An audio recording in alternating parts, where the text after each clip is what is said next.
Ecos de uma vida passada. O caso James Leininger. O voo que nunca foi esquecido. Imagine uma noite silenciosa. De repente, um choro atravessa a casa. Você corre para o berço e encontra seu filho de 2 anos gritando, desesperado. Avião caiu, tá pegando fogo, o homenzinho não consegue sair. Um pesadelo? Talvez.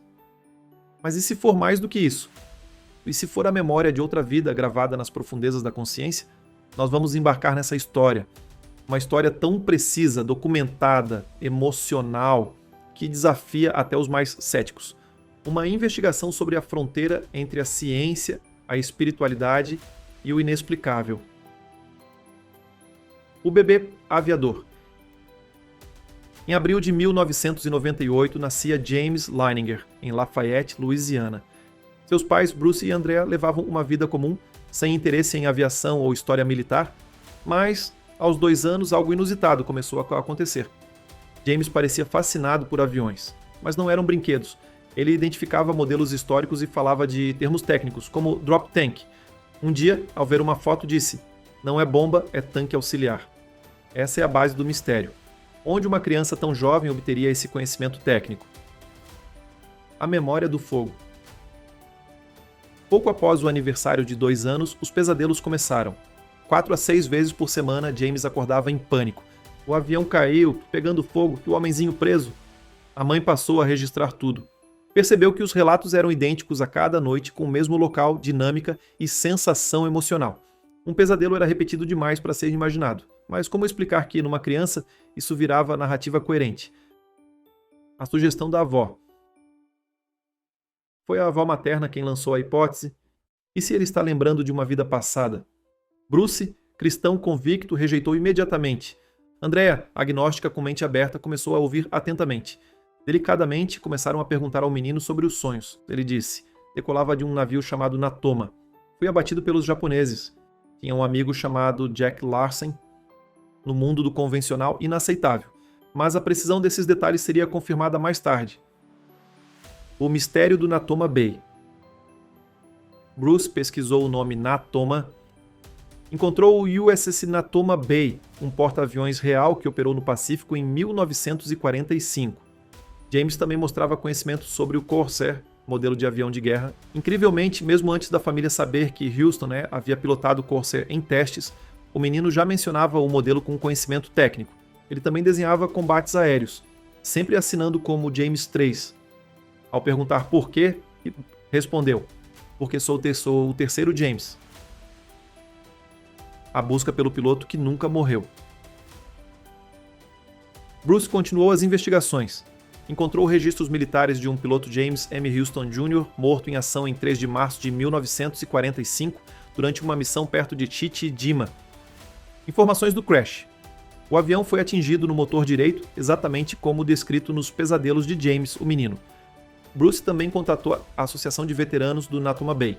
Foi lá que descobriu que existia de fato um piloto amigo de Houston chamado Jack Larsen, nome citado por James. O encontro com a família original. Em 2003, após pesquisas, entraram em contato com Ann Houston Barron, irmã do piloto.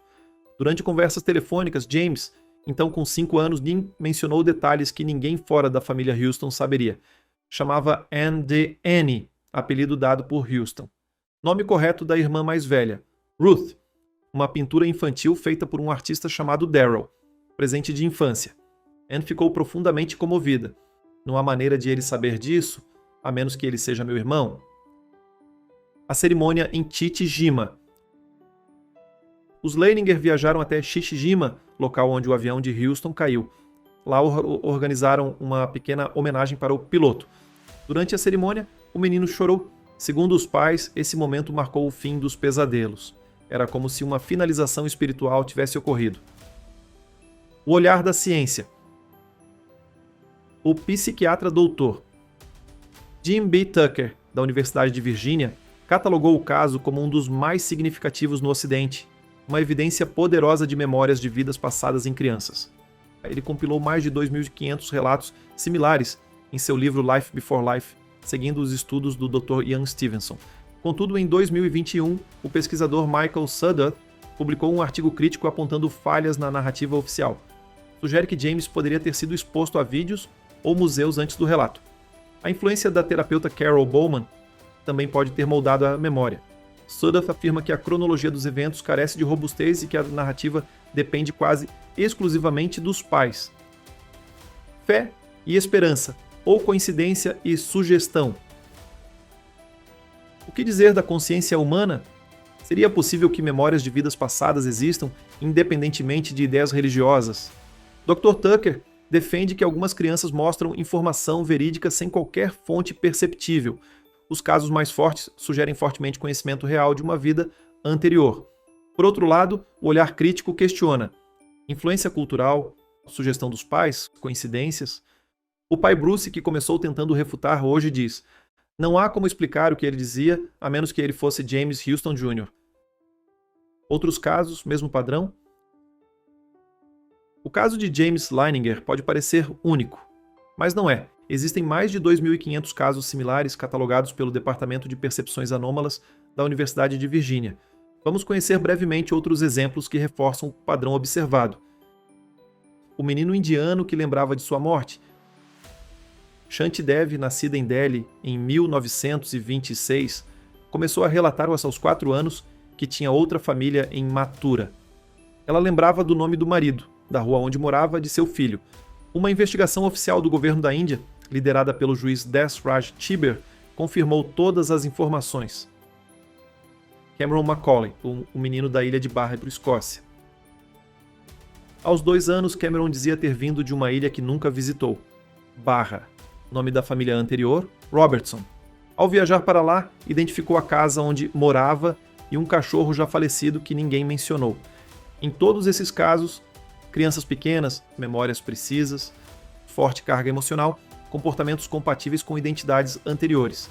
James Leininger não é uma exceção, mas parte de um fenômeno ainda sem explicação completa. As fases de uma memória de outra vida. A doutora Erlendur Haraldsson, da Universidade da Islândia, observou que os relatos seguem padrões temporais. Começa entre 2 e 4 anos de idade. Normalmente iniciada por pesadelos, ansiedade ou falas espontâneas. Pico aos 4 a 6 anos.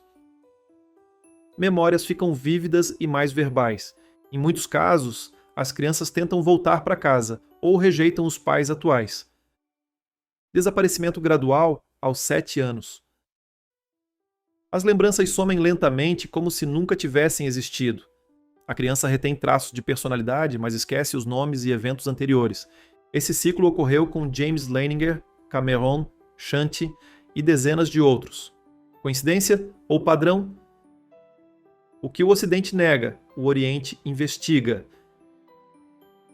Na Índia, Sri Lanka, Tailândia e Myanmar, os casos de reencarnação são levados a sério por universidades e tribunais. Na Tailândia, por exemplo, existe uma crença de que recém-nascidos podem trazer marcas de nascimento associadas à morte anterior. O Dr. Ian Stevenson, pioneiro do estudo científico da reencarnação, investigou mais de 200 casos com marcas de nascença compatíveis com ferimentos fatais, exames forenses que comprovavam correlação entre os 2 corpos, o anterior e o atual. No Ocidente, o tema foi marginalizado pela ciência até recentemente, mas graças a pesquisadores como Tucker Stevenson e agora Jim Matlock, essa visão começa a mudar. Marca de nascença, marca de morte. James Leininger tinha uma marca de nascença rara na lateral direita da cabeça. Curiosamente, essa é a mesma área onde Houston teria sido atingido quando o avião explodiu. Segundo Stevenson, mais de 35% das crianças com memórias de vidas passadas têm marcas ou deformações corporais associadas à suposta causa de morte. Exemplo clássico. Um menino na Turquia tinha 2 marcas de bala no peito. Ele lembrava de ter sido um policial morto por tiro. A certidão de óbito do policial anterior confirmava exatamente as mesmas localizações dos ferimentos. Coincidência biológica ou algo que ultrapassa os limites da genética? Evidências psicológicas. Um estudo publicado no Journal of Scientific Exploration analisou o QI, a personalidade e o comportamento social de crianças que alegam ter memórias passadas. Os resultados mostram que elas têm níveis mais altos de empatia, maior maturidade emocional, e frequentemente traços da personalidade da vida anterior persistem. James Leininger falava como adulto aos 3 anos, tinha crises de culpa e ansiedade após matar inimigos, demonstrava respeito solene por veteranos de guerra, tudo isso sem exposição prévia ao tema da Segunda Guerra Mundial. Regressão hipnótica e déjà vu. Além dos relatos espontâneos, há métodos provocados de acesso à memória, como a hipnose regressiva. Casos notórios: adultos que, ao serem hipnotizados, relatam vidas anteriores com informações históricas confirmadas, idiomas esquecidos, sotaques inesperados, detalhes de cidades que nunca visitaram. O Dr. Brian Weiss, autor de Muitas Vidas, Muitos Mestres, relata que pacientes começaram a revelar traumas de vidas anteriores que se refletiam em fobias atuais. Também há o fenômeno do déjà vu geográfico. Pessoas que choram ou se emocionam profundamente em cidades que nunca visitaram, como se reconhecessem algo que não viveram nesta vida. James teve isso ao pisar em Chichi Jima. O choro, o silêncio, a reverência, como um reencontro com a própria morte. E se for verdade? Vamos imaginar que tudo isso seja real. O que isso muda? Nossa relação com a morte mudaria completamente. O medo do fim daria lugar à compreensão de continuidade. As decisões de hoje influenciariam a próxima jornada. Filosoficamente, no hinduísmo, o karma liga uma vida à outra, causa e consequência. No budismo, a consciência se transmigra até atingir a libertação do ciclo. Samsara. No espiritismo, como proposto por Allan Kardec, as almas reencarnam com missão evolutiva. E a ciência talvez ainda não tenha todas as ferramentas para entender, mas os sinais estão aí, aos milhares, né? A história que ainda vive em outros corpos. James Leininger talvez tenha esquecido, mas o mundo lembrou por ele. Hoje sua história é estudada, debatida, que é adaptada em livros, séries e documentários. Pais que vivem situações similares buscam, no seu caso, esperança e direção. E se meu filho também não estiver inventando? Reencarnação, memória genética, campos mórficos? A resposta ainda não está clara. Mas uma coisa está: algumas histórias não morrem com a morte, elas só mudam de corpo. E assim, chegamos ao fim dessa jornada. Mas e você? O que acha de tudo isso? Deixe sua opinião nos comentários, eu realmente quero saber o que você pensa. Se esse conteúdo te fez refletir, deixe seu like. E se quiser continuar explorando mistérios como este, se inscreva no canal e ative o sininho. Ainda há muito mais por vir, nos vemos no próximo capítulo.